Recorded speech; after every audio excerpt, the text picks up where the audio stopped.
मेरे को राकेश टिकैत जी ने यहाँ भाइयों ने बुलाया था, तो राकेश टिकैत जी ने मेरे को वहाँ से जल दे के भेजा था कि भाई ये हमारे पंजाब वाले भाइयों के लिए वहाँ अमन शांति और चैन का पहले जैसा माहौल यहाँ दोबारा से कायम हो और पूरे देश का किसान खुशहाल हो, ऐसी प्रार्थना करने के लिए हम यहाँ अमृतसर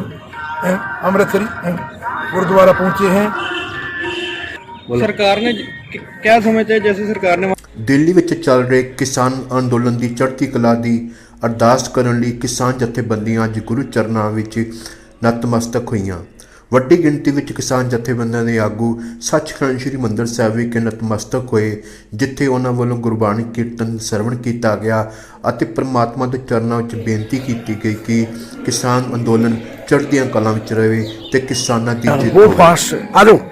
किसान जथेबंदियां दे आगुआं दा कहना सी कि अरदास करन लई गुरु चरनां विच नतमस्तक होए ने। देखो, मैं ये कहना चाहता हूँ, पहले की तरह सभी चीज़ें वैसे ही शांत हो जाएं और भारतवर्ष का किसान आगे बढ़े।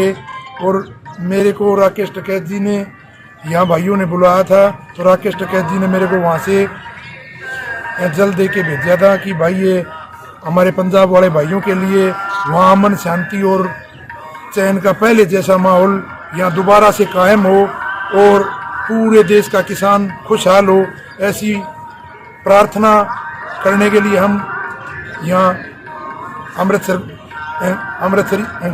गुरुद्वारा पहुँचे हैं। सरकार ने क्या समझते हैं जैसे सरकार ने वहाँ पे माहौल बना के रखा हुआ है, आप कैसे देखते हैं उसको? बॉर्डर्स के ऊपर सिंगोर टिकरी जहाँ गाजियाबाद, सरकार ने हमारे साथ अच्छा बर्ताव नहीं किया और मैं अब भी कहना चाहूँगा, देर आए दुरुस्त आए, भगवान इनको सद्बुद्धि दे और हमारे गुरु की अरदास उन तक पहुँचे और पहले की तरह ही हमारा भाईचारा भी दोबारा से कायम हुआ अब। और हमारे जो ये तीनों काले कानून हैं ये निरस्त करें और हमारे किसान भाइयों को सम्मानजनक घर भेजने का काम सरकार करे, ऐसी मेरी आशा है। और मैं उन पर भरोसा करता हूं कि वो आगे जो पहले व्यवहार हुआ ऐसा व्यवहार ना करे और हमारे भाइयों को सम्मानजनक घर भेजने का काम करे, तीनों काले कानून निरस्त करे, MSP पैक्ट बना के दे। 26 तारीख को जो हुआ उसको लेकर सरकार ने काफ़ी युवा हैं जो उनको अरेस्ट किया, आप उसको कैसे देखते हैं? देखो, जिस बच्चे की गलती नहीं है उसको छोड़ देना चाहिए उनको सबको। और एक इतनी बड़ी बात मैं आप लोगों को बताऊं कि हमारी मीडिया ने 6 लाख ट्रैक्टर दिखाए थे, 6 लाख नहीं, हमारे 10 लाख के करीब ट्रैक्टर थे। किसी भाई ने किसी की मूंगफली तक नहीं उठाई, किसी भाई ने कोई छोटी मोटी भी किसी दुकानदार की कोई चीज़ नहीं उठाई, कहीं बहन बेटी की तरफ कोई नहीं देखा किसी ने भी। तो इतने अनुशासन में थे वो, किसी उपद्रवी ने जो भी करवाया है और उसमें सरकार ने भी ध्यान हमारा भटकाया। जिस साइड हमारे को जाना था उस साइड हमारे बैरियर बहुत मजबूत किए गए और जिस साइड हमारे को नहीं जाना था उस साइड के बैरियर बिल्कुल ढीले किए गए। और ये किसी उपद्रवी की या सरकार के आदमियों की कोई इसमें हमारे को जालसाजी लग रही है, हमारे को ऐसी चाल लग रही है। अब तो राजनीतिक पार्टियां भी अपना बयान राजनीति कर रही हैं इस पे 26 के बाद। तो देखो, ये किसान है, अन्नदाता है, ये देश का पेट भरने का काम करता है और इन्हीं के बच्चे सीमा पर सुरक्षा देने का काम करते हैं, तो इनके साथ राजनीति नहीं की जाए। अन्नदाता तो एक भगवान के स्वरूप चीज है, तो उसके साथ राजनीति नहीं की जाए।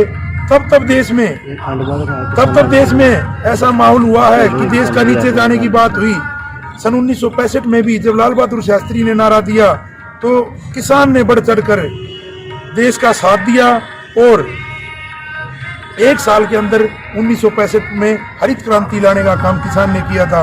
कोरोना में भी देश बिल्कुल नीचे चला गया था और उसको GDP को संभालने में सबसे बड़ा योगदान इस अन्नदाता का, किसान का है। कल तो बजट भी पेश किया उन्होंने, लेकिन किसानों के लिए तो कुछ निकला ही नहीं ना हल। देखो, हमने गुरु से अरदास की है और ऐसी हम कामना करते हैं, अभी नहीं निकला तो 1-2 दिन में और कोई ऐसा प्रावधान लेके आए और किसान को ये काले बिल भी वापसी हो और किसान को सम्मानजनक, किसान को बहुत नुकसान हुआ है। मेरे पंजाब वाले भाई 2.5 महीने से वहाँ हमारे बच्चे भी ट्रालियों में बैठ के पढ़ाई कर रहे हैं, हमारे बुजुर्ग, हमारी बहन बेटियां भी वहाँ रोडों पे हैं। तो हमारे को देख के बहुत दुख होता है, क्योंकि जब हमारे 80-80 साल के बुजुर्ग हमारे रोडों पे हैं और हमारी 130 शहादत हुई है हो चुकी हैं, तो इस आंदोलन को हमने अपनी शहादत दे के सींचा है और इसको हम अपनी शहादतों को व्यर्थ नहीं जाने देंगे। अपने तीनों काले कानून निरस्त करा के ही हम घर आने वाले हैं, अन्यथा तब तक हम घर नहीं आएंगे। और मैं ये भी कहना चाहूँगा, हम बाबा साहब भीमराव अंबेडकर द्वारा बनाए गए संविधान के दायरे में रह के ये हम लड़ाई लड़ेंगे और किसान की जीत अवश्य होगी, क्योंकि सरकार को भी हठधर्मिता नहीं करनी चाहिए।